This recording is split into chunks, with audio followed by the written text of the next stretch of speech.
D R bright future study centre में आपका बहुत बहुत स्वागत है। आज हम देखने वाले हैं वार्षिक मूल्यांकन 2024 का जो कक्षा 7वीं का अंग्रेजी सब्जेक्ट का जो द्वितीय भाषा है आपकी अंग्रेजी सब्जेक्ट है, उसका पेपर हम कंप्लीट देखने वाले हैं। 100% ये आपका रियल पेपर है और इसमें जो क्वेश्चन आए हुए हैं प्रत्येक क्वेश्चन के आपको आंसर्स भी बताए जाएंगे। तो इन क्वेश्चनों के आंसर्स देखिए, पूरा आदर्श आंसर शीट यदि ये सहित वीडियो हम आपको आपको पसंद आ रहा हो तो एक एक वीडियो को क्वेश्चन का लाइक आंसर जरूर कीजिएगा। दिखाएंगे। तो एकदम निश्चिंत रहिए, जो कुछ भी जितने भी क्वेश्चन आपको समझाए जाएंगे वो एकदम सही क्वेश्चन के आंसर्स रहेंगे, है ना। कोई भी क्वेश्चन डाउटफुल नहीं होगा आपके लिए।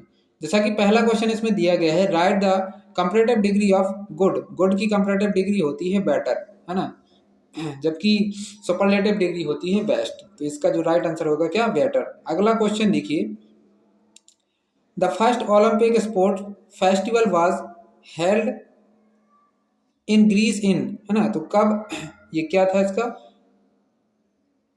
776 बीसी, है ना। ये इसका राइट आंसर हो जाएगा। आपको हम देखिए आंसर शीट भी दिखाते चलते हैं साथ ही साथ में। देखिए जो पहला क्वेश्चन है उसका राइट आंसर बेटर भरना है, दूसरे में आपको 776 बीसी लिख देना है। फिर इसके बाद थर्ड जो क्वेश्चन है वो थर्ड क्वेश्चन आप देख सकते हैं यहाँ पर। थर्ड क्वेश्चन पूछा गया है, मैरी गो राउंड इज खालिस्तान, है ना। तो इसका जो राइट आंसर है option B, decorated horse as seat, है ना। इसके बाद Rani Lakshmibai was born on in, तो रानी लक्ष्मीबाई का जन्म कहाँ हुआ था और कब हुआ था, तो काशी में हुआ था इनका जन्म, ठीक। और इसके बाद अगला है the plural form of city. City का प्लूरल फॉर्म क्या हो जाएगा, सिटीज। आगे चलते हैं 6 नंबर क्वेश्चन का, the khalifa said to the merchant use for Khalistan, है ना, यूज योर खालिस्तान। तो इसमें आपको क्या भरना है, देखिए 5 में तीसरे से आपको क्वेश्चन बता देते हैं क्या आंसर है। तीसरे में भरना था डेकोरेटेड हॉर्स एज सीट, और चौथे में आपका काशी हो जाएगा। पांचवें में सिटीज, ये सिटीज की स्पेलिंग देख लीजिए, वाई हटाकर IES जोड़ना है उसमें सिटीज में, ठीक। छठवें भरना है आइस, और सातवें में अवर फेयर। आगे देखिए यहाँ पर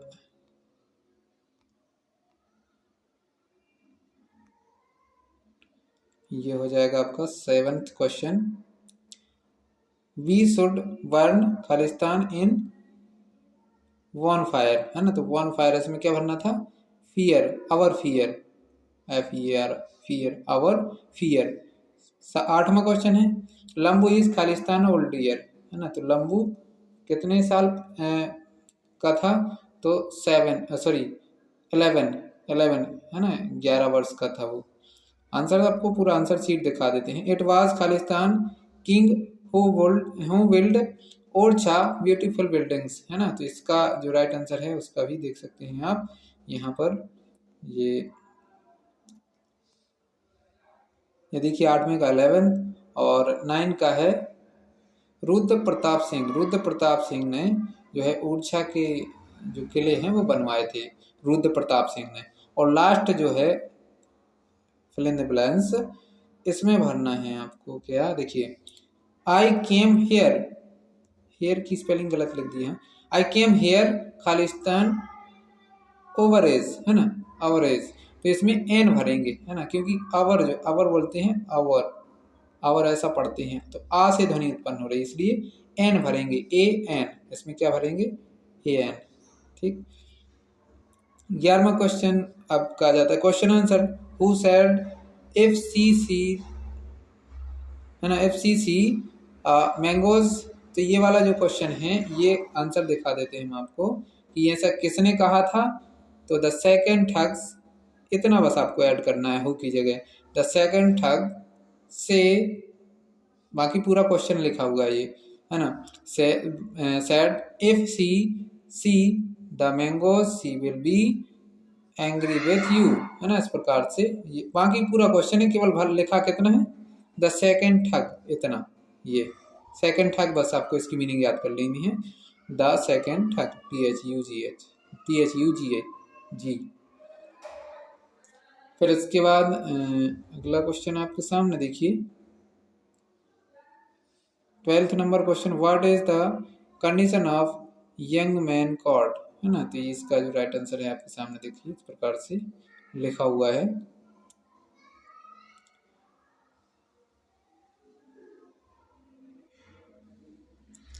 ये 12th वाला जो क्वेश्चन है उसका आंसर ये गलत लिखा हुआ है, ये आपको देख लेना है 12th वाले का, है ना। ये आपके लिए होमवर्क रहेगा, तो कमेंट बॉक्स में भी बताना है इसको कि क्या है इसका आंसर।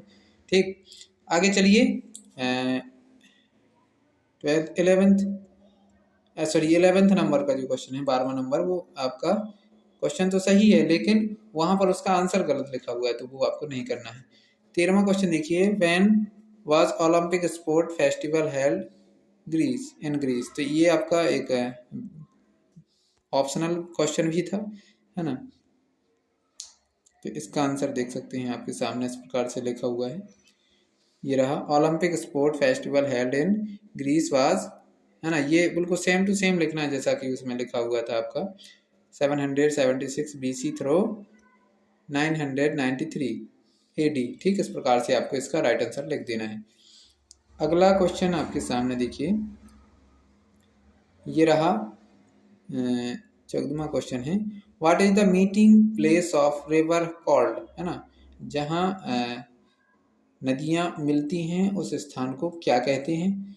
देखिए उस स्थान को बोलते हैं, ये लिखा हुआ है आपका, the meeting place of river is called confluence, है ना। क्या बोलते हैं, कन्फ्लुएंस। स्पेलिंग याद रखिएगा, CONFLUENCE, CON, देखिए लिख के ही बता देते एक बार, CONFLUENCE, ये होगा कन्फ्लुएंस की मीनिंग। इस प्रकार से आपको याद कर लेना है ये। ठीक, 15वें क्वेश्चन में देखिए क्या पूछा गया है। 15वें क्वेश्चन में इस प्रकार से दिए गए हैं, कंपाउंड, कंपाउंड मीन्स इनको जोड़ देना है आपको। लैंड साइड, तो इसका क्या बन जाएगा, लैंड साइड। फायरवुड का फायरवुड, है ना। एक्स मैन, तो एक्स मैन बन जाएगा, है ना। और 16वां क्वेश्चन में odd one out and right, जो इन में से अलग है उसको अलग करना है। रिवर, पॉन्ड, सी, रोड, तो रोड इसमें से अलग हो जाएगा, है ना। इसके आंसर भी दिखा रहे हैं हम आपको। Cloud, star, moon and earth, earth इसमें से अलग हो जाएगा। यहाँ पर देखिए ये रहे आपके आंसर्स, आगे पहुंच के अपन ये रहे देखिए 15वें क्वेश्चन के, ये वाला लैंड साइड, तो लैंड साइड बन जाएगा। Fire plus would, fire would बन जाएगा। एक्स प्लस मैन, तो एक्स मैन बन जाएगा। ठीक, और 16वें में रोड अलग है, और 16वें के पहले वाले में और 16वें के दूसरे वाले में अर्थ अलग हो जाएगा। फिर 17वें क्वेश्चन को देखिए। 17वें क्वेश्चन इस प्रकार से दिया गया है, describe the rainbow in 3 sentence, 3 sentence में आपको रेनबो को डिस्क्राइब करना है। तो देखिए यहाँ पर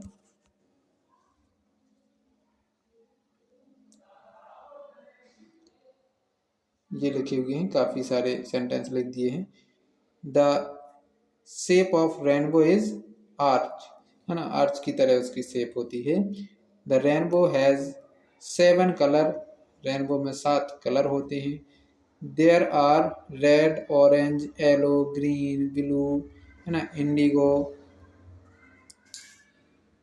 violent colour in the rainbow, है ना। Rainbow come after a rain, ये एक यहाँ से भी बना सकते हैं आप, एक यहाँ से भी बना सकते हैं। Rainbow comes after a rain, वर्षा के तुरंत बाद ही दिखाई देता है। The rainbow is very beautiful bridge on the sky, है ना। तो जो रेनबो है वो बहुत ही सुंदर आकाश में एक धनुष की तरह दिखाई देता है। फिर इसके बाद अगला क्वेश्चन देख सकते हैं। अगला क्वेश्चन है आपके सामने देखिए, what happened the check the ticket in the train, who happened, है ना। मतलब उसको क्या बोलते हैं जो टिकट चेक करता है। तो इसका जो राइट आंसर है आपके सामने इस प्रकार से देख सकते हैं, the ticket collector is appear to check the ticket in the train, है ना। तो इसमें ये आपका मेन चीज़ है, टिकट कलेक्टर, जो टिकट कलेक्टर होता है वो आपकी टिकट चेक करता है, अपीयर्ड, है ना। यही था ना क्वेश्चन। अठारहवीं क्वेश्चन का आंसर था वो, है ना। Who happen to check ticket get trainer, जो who happen to check the ticket in the train, train में जो टिकट चेक करता है उसको क्या बोलते हैं। 19वां क्वेश्चन देखिए, who did the old man now that the camel was lame from one leg।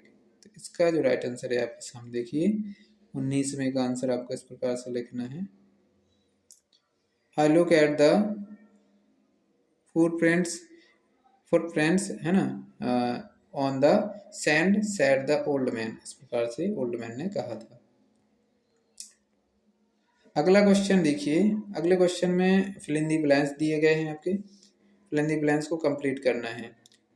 I drew a line dot the page है ना, तो इसमें क्या भरना है आपको, across, पहले वाले में across भर देंगे, ये पहला वाला हो जाएगा across, ठीक।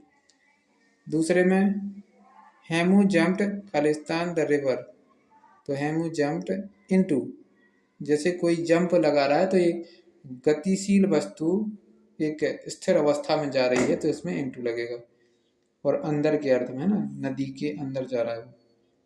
Can you finish the work, तो इसमें आ जाएगा वाई, 5 o'clock, इस प्रकार से ये हो जाएंगे। फिर आपको आंसर भी दिखा देते हैं, देखिए ये रहा, पहले वाले में आपको अक्रॉस भर देना है, दूसरे में इनटू, तीसरे में वाई। फिर इसके बाद 21वें क्वेश्चन में एक आपकी एप्लीकेशन आई हुई है, ये देखिए, write an application to your headmaster to organise a picnic, picnic पर जाने के लिए आपको एक एप्लीकेशन लिखनी है, तो वो ये रही, देखिए एप्लीकेशन इस प्रकार से लिखनी है आपको, ये लिखी हुई है। यदि आपको स्पष्ट नहीं देख पा रही है तो आप इसको जूम करके भी देख सकते हैं। टू द हेडमास्टर को पढ़ के सुना देता हूँ, ये चूंकि हेडमास्टर के लिए है तो प्रिंसिपल नहीं लिखेंगे। To the headmaster government middle school Bainiganj MP, date ये डाल देना है आपको, डेट डालना है कैसे, लेकिन जैसे आज 29 तारीख है तो 29 फरवरी FEB, फिर डॉट लगा देना, फिर 2024 लिख देना, ठीक। तो इस प्रकार से आपको डेट ऐसे डालना है ना, वैसे नहीं डालना है कि 29/2/2024, ऐसे गलत माना जाएगा। सब्जेक्ट में an application for permission to go on picnic, है ना, या फिर फॉर ऑर्गेनाइज अ पिकनिक, ऐसा लिख सकते हैं। फिर रेस्पेक्टेड सर, मैडम को हटा देना, क्योंकि या तो सर लिख सकते हैं या मैडम, तो respected sir, most humbly I beg to say that we are regular student of class 6, है ना, सॉरी 7th, इसमें 7th भर देना यहाँ पर, और ऑफ योर स्कूल भरना नहीं, मतलब पूरी याद करना है, वो फॉर्मेट बनाया हुआ था मैंने। All student of our class want to go on the picnic next Sunday, अगले संडे हम सभी लोग क्लास के सभी स्टूडेंट जा रहे हैं कहाँ, पिकनिक पर। We wish to go to near dam, है ना, हम पास के डैम में जा रहे हैं। आवर क्लास टीचर मिस्टर, जो भी आप नाम लिखना चाहें उनका नाम लिख सकते हैं, has agree to go with him, वो हमारे साथ जाने के लिए तैयार हो गए हैं। To take care of us, हमारी देख रेख करने के लिए वो भी साथ में जा रहे हैं। Kindly grant me permit to go on the picnic, इसलिए आपसे निवेदन है कि आप हमें परमिशन दे दिए जाने के लिए, थैंक्स, और आपका धन्यवाद रहेगा। योर्स, या तो ओबीडेंटली लिखना है या फेथफुली, फेथफुली लिखना हो तो फेथफुली, नहीं तो ओबीडेंटली, योर्स ओबीडेंटली लिख देना सबसे बेटर, है ना। फिर नाम लिखना हो तो समस्त छात्रगण लिखना होता है, ऑल स्टूडेंट ऑफ क्लास, है ना, ऑफ आवर क्लास, फिर यहाँ पर क्लास लिख देना। इस प्रकार से ये आपका कंप्लीट हो जाएगा। फिर इसके बाद 22वां क्वेश्चन है, उसमें ये जोड़ियां मिलानी है, मैच द फॉलोइंग, तो देखिए किस प्रकार से मिलानी है, पूरी कंप्लीट हमने आपको समझाई हुई है, यहाँ पर आप देख सकते हैं ये लिखी रही। सबसे पहले वन हु लैंड मनी, तो लैंडलॉर्ड उसको बोलते हैं। दूसरा जो क्वेश्चन है, वन हु अरेस्ट थीव्स, है ना, तो पुलिसमैन ही चोर को पकड़ता है ना। जो धनवान व्यक्ति है ना, होता है ना गांव का, तो उसको लैंडलॉर्ड बोलते हैं। और तीसरा question, one who build house, जो घर बनाते हैं उनको क्या बोलते हैं, builder. One who make furniture, जो फर्नीचर का काम करते हैं वो उसको क्या बोलते हैं, कारपेंटर। और वन हु सिंग, जो गाना गाते हैं उनको क्या बोलते हैं, सिंगर। और one who treat sick person, तो उसको बोलते हैं, सिक मीन्स जो बीमार व्यक्तियों को इलाज करता है उसको बोलते हैं डॉक्टर। इस प्रकार ये आपकी कंप्लीट हो जाएंगे 22वें क्वेश्चन के। फिर 23वां क्वेश्चन क्या पूछा गया है, 23वां क्वेश्चन है, why did Bhola and his wife decide to sell the horse, है ना। तो इसका राइट आंसर है, इसका तो बिल्कुल छोटा सा है, आपको देखो देखते ही याद हो जाएगा।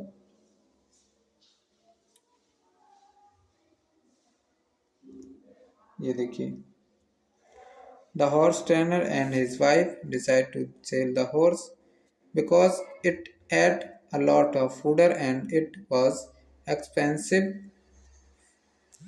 feed it, है ना।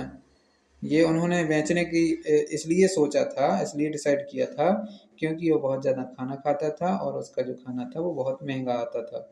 इसी कारण से वो उसके क्या करना चाहते थे, बेचना चाहते थे। 24वें क्वेश्चन में क्या है, 24वें क्वेश्चन में जो आपका राइट अबाउट विस्नी इन 5 सेंटेंस, आपको विस्नी के बारे में 5 सेंटेंस लिखने हैं, है ना। तो वो आपकी बुक में होंगे, उसको आपको याद कर लेना है। वैसे ही मैंने लिख दिए हैं, आप ये याद करना चाहें तो ये भी याद कर सकते हैं। विस्नी इज 13, सी बियरा लूज 3 पीस ड्रेस, है ना। तो इस प्रकार से ये आपको ये पूरा याद कर लेना है अच्छे से, आपकी बुक में भी दिया गया है ना। तो आप बुक से ही याद कर सकते हैं, वही बुक का ही लिखा हुआ है, बहुत अच्छे तरीके से लिखा हुआ है। अगर आप ये लिख के आते हैं तो पूरे नंबर दिए जाएंगे। फिर इसके बाद 25वां क्वेश्चन जो दिया है उसमें लिखा था क्या, देखिए ये लिखा हुआ है, ये आपको एक पैसेज पूछी गई, उसी में से क्वेश्चन पूछे गए, तो क्वेश्चनों को आपको ढूंढ के लिखना था। तो how far is Bhimbetka from Bhopal, Bhopal से भीमबेटका कितनी दूर होती है, ये लिखा हुआ है 46 किलोमीटर्स, है ना, 46 किलोमीटर्स अब भोपाल। तो इसमें आपको लिखना है Bhimbetka is 46 kilometre from Bhopal, इस प्रकार से लिख देना है। देखिए लिखा हुआ है मैंने अच्छे तरीके से, आप यहाँ पर मिला सकते हैं। ये देखिए फर्स्ट क्वेश्चन का आंसर है 25वें के, Bhimbetka is 46 kilometre from Bhopal, Bhopal से 46 किलोमीटर की दूरी पर है। फिर इसके बाद अगला जो क्वेश्चन है इसी 25वें का second question, whose life is depicted in the painting, है ना। तो जो इस पैसेज में किसके जीवन को पेंट किया गया है, तो देखिए यहाँ पर देख सकते हैं प्री हिस्टोरिकल जो कैब हैं उनको इस यहाँ की पेंटिंग में पेंट किया गया है। जो पुराने जो हिस्टोरिकल मतलब ऐतिहासिक चीज़ों को दीवारों पर चित्र के माध्यम से समझाया गया। देखिए 500 लगभग चित्र वहाँ पर प्री हिस्टोरिकल दिए गए हैं। तो कैसा लिखना था आपको, देखिए आपको लिखा हुआ ही दिखा देते हैं किस प्रकार से आपको लिखना है इसको। ये रहा देखिए सेकंड वाला, the paintings in the cave depict the life of pre historic cave dwells, है ना। इस प्रकार से आपको इसका आंसर लिख देना है। तो इसको बिल्कुल अच्छे से ध्यान से देखिए और उसको उस क्वेश्चन पेपर से मिलाइए कि किस प्रकार से आपको लिखना है ना। और 100% यही पेपर आपको देखने को मिलेगा, है ना। इससे निश्चिंत रहिए कि ये पेपर आएगा कि नहीं आएगा। अगला क्वेश्चन देखिए, ये हो गया तीसरा क्वेश्चन है, what are the colours use in their paintings, है ना। कौन कौन से कलर इन पेंटिंगों में यूज किए गए हैं, तो यहाँ पर देख सकते हैं बहुत अच्छे तरीके से, उसी पैसेज में भी आपको मिल जाएगा। देखिए पैसेज में आपको देखना चाहें तो पैसेज में ये लिखे हुए हैं यहाँ पर,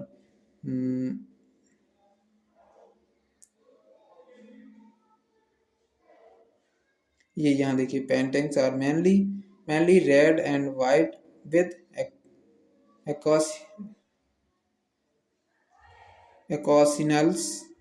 एकोसिनल use of green and yellow. इस प्रकार से तो इसका आंसर लिखना। देखिए यहाँ पर लिखा भी हुआ है बहुत अच्छे तरीके से, तो आप इसका स्क्रीनशॉट लेना चाहें तो स्क्रीनशॉट ले सकते हैं या फिर लिख लीजिए आपकी अपनी कॉपी में। ये रहा, ठीक। चौथा क्वेश्चन का आंसर ये रहा और पांचवें क्वेश्चन का आपका आंसर ये इस प्रकार से दिया हुआ है। तो ये रहा। फिर इसके बाद 26वें क्वेश्चन में आपका नेशनल इंडियन फेस्टिवल के बारे में एक निबंध पूछा है। तो इंडिपेंडेंस डे पर आपको लिख दिया गया है, हमने इंडिपेंडेंस डे पर निबंध लिख दिया है। तो आप ये इसका स्क्रीनशॉट ले लीजिए या फिर लिख लीजिए और इसको याद कर लीजिए और जल्दी से जल्दी इस पेपर को पूरा तैयार करके आपको पेपर में बैठने जाना है, क्योंकि आपका पूरा का पूरा पेपर यही आएगा। इससे निश्चिंत हो जाइए और इस पेपर को एकदम अच्छे से तैयार कर लीजिएगा। ये पेपर और ये वीडियो आपको कैसा लगा कमेंट बॉक्स में ज़रूर कमेंट कीजिएगा। और वीडियो थोड़ा सा भी आपको हेल्पफुल लगा है तो वीडियो को लाइक कीजिए और चैनल को सब्सक्राइब करके बेल आइकन को जरूर दबा के रखिए ऐसे ही इंटरेस्टिंग वीडियो पाने के लिए। तो आज के लिए इतना ही, मिलते हैं अगले वीडियो में, तब तक के लिए बहुत बहुत थैंक्स। कोई भी आपको डाउट है कमेंट बॉक्स में कमेंट कीजिए, हम आपको उसका सॉल्यूशन प्रोवाइड करवा देंगे।